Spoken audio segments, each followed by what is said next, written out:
see because she's tracking now. There, see that little jerk? She'd been tracking what's going on. Her eyes went up, down, and then up again. What she spotted was our backpacks lying on the ground behind this guy, unguarded. They know backpacks have food. Now, she'd been tracking. You notice her head is immobile now. She's not following anymore. When I couldn't figure out. It just been so fabulous.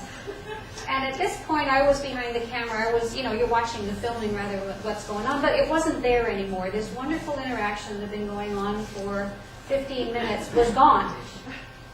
And I didn't know why. It was after when I saw that double take that I unraveled it. But, she's acting like she's still in this game. Okay. In fact, she's offering her arm to get her hair cut.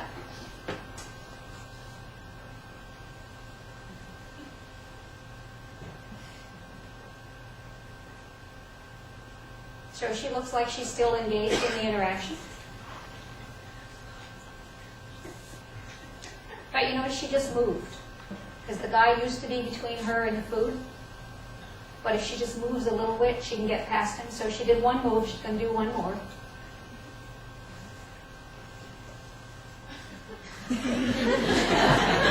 She's also just not passively sitting there letting him cut her hair. She's actively engaging him in the hair cutting game. And now she's going to move again.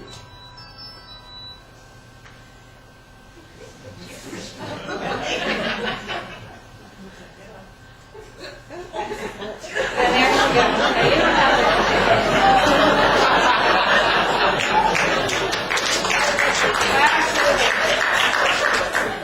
Like I said, they win. They always win. The thing is, and that guy, that's an adult human. He was a smart guy. Even working with her for 6 years, she still outsmarted him. She set him up. She lured him into playing the game, got herself into a position where she could grab and do it. In fact, you didn't get the sound there, but just as she moved, I must have spotted something, because I said, ooh, watch the bags. That's why the guy got up. If I hadn't said that, he would have sat there, and he just would have grabbed him and should have been off with him. So they're that acutely attuned to what goes on. The other thing that's interesting about it is she was playing 2 games at one time. She had 2 ideas going at one time, how she could set herself up to get the food, and how she could keep the guy lulled into thinking she wasn't going to do that. And they won. Now I have to show you this because it's short and I really like it. It's just plain funny. It also, I think, goes to the sort of subtlety of their responses.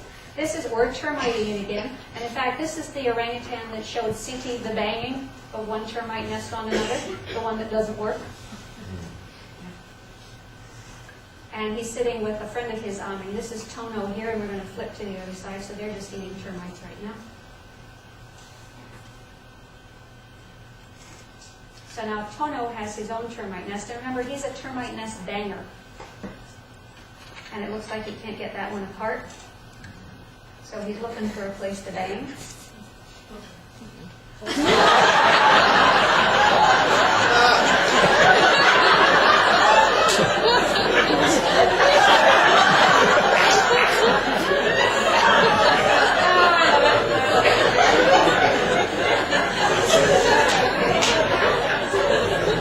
You gotta love him, right? Okay. So anyway, believe me or not, there are a million more stories I could tell you than these ones, and you can science it up all you like. But the way it adds up is, as far as I can see, and a lot of other people as well studying other apes come up with the same notion that at least at simple levels they can reason. They have some thinking abilities, they can apply them, and you see them in their normal forest lives. It's not just in labs. Is there anything that's really useful in that other than a sort of, oh, well, isn't that cute? Well, I think there are a fair number of things that are really important out of that kind of finding. One of them that other people have mentioned for a long time is it's very clear that great apes are sentient beings that are aware of themselves. And that has big implications for ethics. Great apes, especially chimpanzees, get used in medical labs, and they get used for some pretty intrusive research.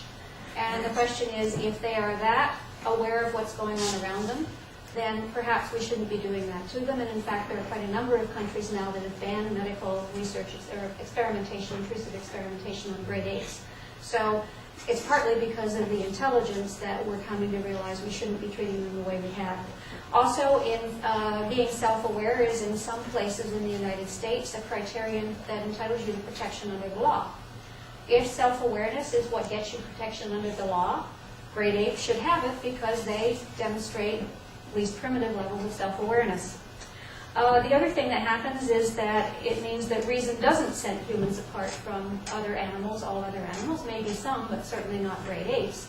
So it means that our idea about what makes us different from other species is not right. We clearly are different from other species, but chimps are different than orangutans, and orangutans are different than bears, so big deal.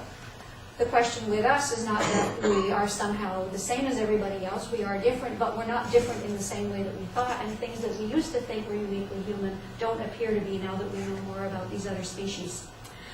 There are also some practical implications of the work that we do, which is very nice, because we see ex-captive orangutans trying to learn things and trying to understand how the world works. You end up in a better position to suggest how you might do better jobs of rehabilitating. So, for example, when you understand that they can learn by imitation, you can say, look, you don't have to do a lot of that very repetitive kind of rote training. You can show them how to do it. They can pick it up pretty quickly on their own. And you could even do things like you could you could sort out their little groups where they hang out together to make sure that you seed them with some orangutans that know some useful information and hope they'll pass it on to the others. What about wild orangutans? You can say, can we do anything for them? And unfortunately, this is the bad part of the talk where I have to tell you that something needs to be done about wild orangutans, and some of the work that we do may be of some value. The problem is all Red Apes are in danger of extinction, and orangutans are nearly the worst. Estimates of orangutan populations in Borneo and Sumatra only about 100 years ago were about 300,000. As of 2005, and that's from surveys done no more recently than 2003, estimates were 57,000. So we're now down to less than 20% of the populations that were in existence only about 100 years ago. We're losing them currently at the rate of about 5,000 a year, so it doesn't take very many years to end up with no orangutans at all. And most of the losses are since the 1970s. And why we're having losses is because of human incursion into orangutan areas and human development. So it's things like logging. This is illegal logging circumstance. Logging was really big from the 70s up until the late 1990s. Oil palm plantations and other commercial plantation developments are the big problem now.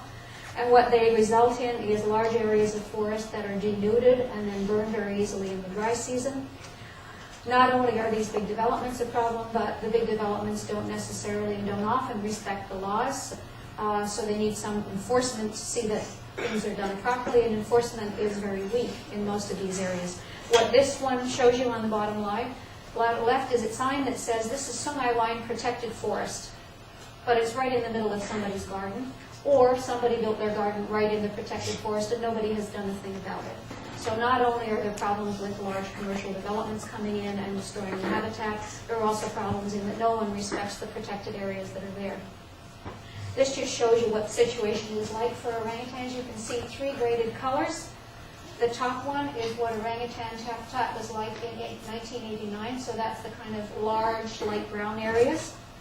2004 are the darker browny areas, tanny areas. And the darkest ones are what's projected to be left for them by 2020. So you can obviously see the big problem for orangutans is their habitat is being destroyed, it's being taken away with them, so they have nowhere to live. They rely on the forests as their source of food, and they need large amounts of food given they're fruit eaters and big guys. So if you remove their forests, they basically starve to death. Things that happen to them, this is actually a